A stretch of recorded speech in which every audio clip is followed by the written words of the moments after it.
حضرت ابو امامہ نبی صلی اللہ علیہ وآلہ وسلم سے روایت کرتے ہیں، آپ صلی اللہ علیہ وآلہ وسلم نے فرمایا، جو مسلمان پہلی مرتبہ کسی عورت کے حسن و جمال پر نظر ڈالتا ہے اور پھر وہ اپنی نظر جھکا لیتا ہے تو اللہ اسے ایک ایسی عبادت کی توفیق عطا فرما دیتا ہے جس کی وہ حلاوت محسوس کرتا ہے۔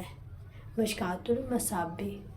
حضرت حسن بصری مرسل روایت کرتے ہیں کہ مجھے روایت پہنچی ہے کہ رسول اللہ صلی اللہ علیہ وآلہ وسلم نے فرمایا، اللہ 70 دیکھنے والے اور 70 دکھانے والے پر لعنت فرمائے۔ حضرت ابو ہریرہ رضی اللہ تعالیٰ عنہ بیان کرتے ہیں، رسول اللہ صلی اللہ علیہ وآلہ وسلم نے فرمایا، بیوہ عورت کا نکاح نہ کیا جائے جب تک اس سے مشاورت نہ کر لی جائے، اور کنواری عورت کا نکاح نہ کیا جائے جب تک اس سے اجازت نہ لی جائے۔